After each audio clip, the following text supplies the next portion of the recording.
We'll be catching up with the Seahawks GM here momentarily, just waiting for him to call in. What's that saying, Dave? A watched pot never boils. Is that what it is?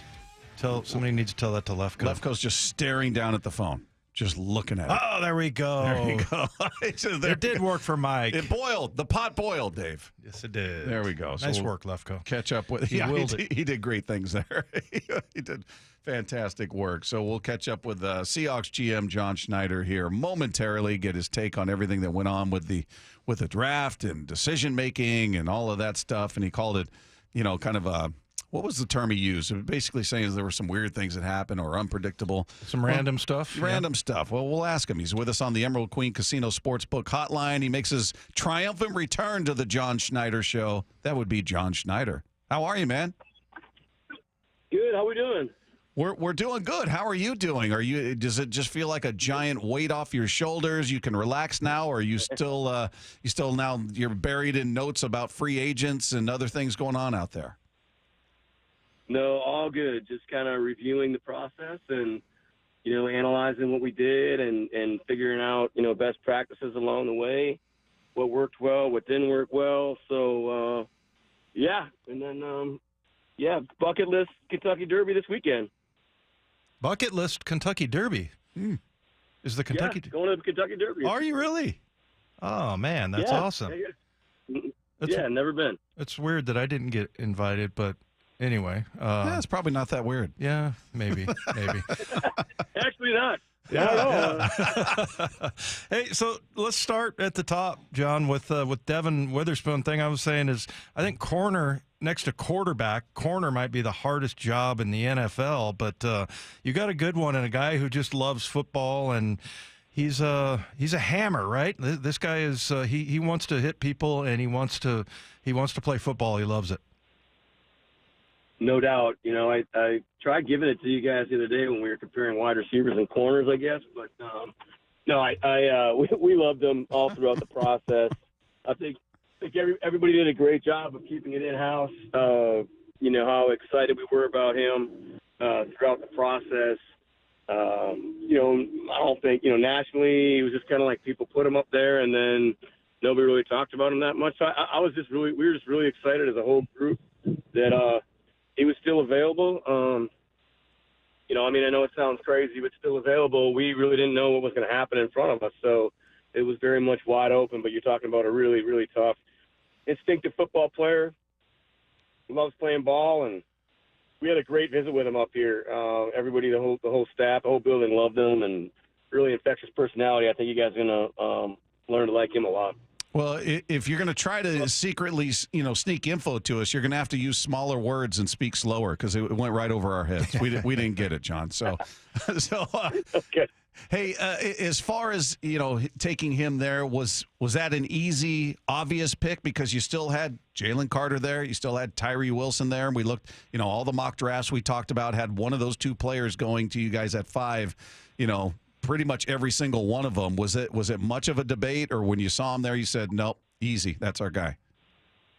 Yeah, really, we had options there to go back. He was a guy that we really just knew that if he was there, we weren't going to trade back. So once Indy picked, we had a clear-cut idea of where we were headed, and I think everybody in the room just felt a big sigh of relief, and we called off the dogs on the other trades and just went ahead and picked them, and it felt great. So, were you thinking at any chance there was any chance that somebody would take him before you? Were there any indications that he could have possibly gone in the top 3, 4? Yeah, there was a lot of whispers with Arizona. That if they got stuck and didn't get out, that he was one of 2 players that they were going to take. So yeah, we were concerned that they couldn't. They might get stuck and just take him. As far as 20 goes, you guys go with Jackson Smith and Jigba, who was considered the top wide receiver in the draft. Witherspoon considered the top cornerback. And this is the same thing. I guess I would ask you this. Easy choice there. This is actually a guy, John, and again, I don't know how many mock drafts you paid attention to, but we kept looking at all of them. I did see his name going to you guys at 20 fairly often in some of these drafts, but I'm just curious, was this an easy one, or is this an area where you felt like there was more ability to perhaps trade up, trade back, move around?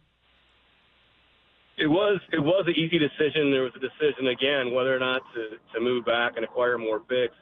Those kind of fell off, and so it was an easy, to your point, it was an easy decision just because he's plug and play. And, with our situation, it totally made sense. He's when we were at the workout, the Ohio State workout that day, we left to the building that night, and I was just thinking to myself, like, well, there's no way that guy's going to make it to 20. I mean, he wasn't even supposed to run his 40. He ran his 40, ran 4.48, 4.50, at 200 pounds, and had a really good receiving workout. His short shuttle was crazy at the combine. He jumped 37 or whatever at the combine, and yeah, it was really that pick really was and then people are saying it right now, but we really did feel like we took the best corner and the best receiver in the draft, and so obviously we felt really good about that.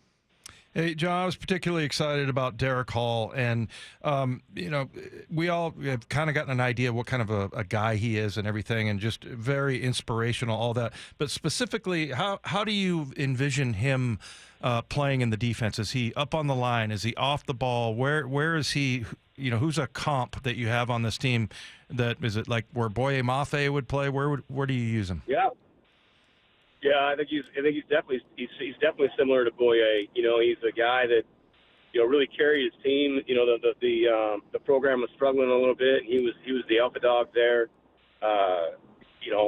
His story. He's probably one of the more impressive individuals in this draft. It's pretty cool talking to my contemporaries now after, when we can all share information and talk about everything. And to a guy, everybody's like, man, God dang, Derek Hall, he was one of my favorite guys in this draft, just, the person and the competitor. And, yeah, he's heavy hands-on, natural pass rusher power. I heard somebody say he's not twitchy. I would not tell him that. He looks pretty dang twitchy to me. And he looks like a Greek god, so I wouldn't say that to him. But, the thing with him was there was a couple things in his game where, he's such a well-proportioned guy that there was a little bit of tightness to him, and then with his play. But then at his pro day, he worked out with Wooden, his teammate, and I'll tell you what, he was bending in the bags and was real flexible. His pro day was really, really impressive, and yeah, again, you guys are just going to be really impressed with the competitor and the person. So, yeah. So you could tell he worked on that, in other words, that stuff. Yeah, you could tell. Yeah. You could tell he goes to the gym. He knows where the weight room is, and you could tell that he definitely worked on his his flexibility. Flexibility, yeah. He's not walking past John. Go, you know where the weight room is? That's all right. I'll find it. John, the one pick last year that maybe you guys took heat on, not for the player, but just for where you took him, was Ken Walker. Everybody was like, wow, second round for a running back. You can get running backs in the 5th, 6th, 7th, and blah, blah, blah. You guys do it again with Zach Charbonnet. You take a second-round running back. And if there's been any criticism, of which it's been all praise, I've been giving all these guys the draft grades that I've seen at every website is nothing but A's and A minuses and all that. The only criticism I saw was, boy, they took another running back 2 years in a row in the second round. What was, give us an idea of what went into that. Yeah, surprised he was there. We took a baller, regardless of position. I know, I've heard very often that you're not supposed to take, running backs at certain spots. Last year, Breece Hall and Ken Walker, in my personal opinion, were top 15 players in that draft. And so, where those two players went last year was surprising to me. Personally, that's not everybody. That's not everybody's opinion. But, also, then this year, you incorporate where those guys went last year, and then you look at where Bijan went, and then Jahmyr Gibbs. I thought that I thought we were making a decision there between Derek and Zach, and so we went defense, pass rusher, And then came back and Zach, still made it to number 52, I believe it was. And, it's a guy that he comes in and he compliments Ken real well. He's a little upright, but really good contact balance, really good feet, really good hands. I have a good relationship with Chip. Chip tells me, this guy would have been one of their best special teams players if they allowed him to do that. And you're going to love the person again. He's a highly competitive guy. Really has his stuff together. Can't wait to get to know him personally a little bit more. All right, humor me here, John. Back when real men played in the NFL in the late 80s and, mid 90s, that range there. Tell me which one, and this is not asking you to choose, like they're all tough guys, as you like to say, hammers, but who's kind of a throwback guy in this draft that you drafted that's a battler and a guy that, is going to give you the snot bubble down in the – well, I'm kind of leading you there, but tell me one guy who's kind of a tough guy. Yeah, that's Cam Young. Cam can play, in any decade. He is, like we said the other night, he's a grown man. He's, while he's not the heaviest guy, he's got really heavy hands. I think he's like 304 pounds or something like that for a nose tackle, but real long, real heavy hands, good instincts. And when you speak to him, you feel like you're speaking to a 40-year-old, So he's a man's man, or I say a man's man, a grown man that you would never mess with. I met him at the Senior Bowl with his agent, and I told him a funny story. I told him, I said, hey, great job with our interview. Our guys were really, really impressed with you this evening in the room. They texted me afterwards, and he looked at me like, great, like, so what? Like, who are you? It was awesome. So, yeah, he's I think you're going to like him a lot. He's awesome. Hey, John, so you guys trade out of the third round. You trade with the Broncos, and you move out of the third round. Is that just a matter of your ranking of players? Like, all right, none of the players we have ranked fit in the third round at this point, so let's get out of it? Or what leads to that move? Yeah, we had an upset right in there. We had a player we were getting ready to take, and that player was selected, and that happens, and that happened to us a couple times. But hey, you gotta be able to, like we talked about before the draft, you have to be pliable and be ready to move, and thankfully Willie did a great job, working with the Broncos, and we had an option to go back. One of our goals going in was to acquire more picks, or to acquire some picks for next year's draft. Next year's draft sheer numbers is supposed to be heavier than this year's draft, more similar to the 2022 draft. So that was a goal of ours, and he did a great job communicating with those guys, and got the offer, and we went back and forth a little bit, and then it was just a real smart move, in my opinion, to be able to get out of there. Hey, John, tell us about just the guys at the end, Jarek Reed and Kenny McIntosh. You got to have, the same amount of discipline of picking players and everything as you do in the fifth round as you do in the sixth round and the first round. But tell us how Jarek Reed and Kenny McIntosh kind of fell into place for you. Yeah, Jarek was he was kind of like one of those, what you hear about people say is like late risers or whatever, coming from New Mexico.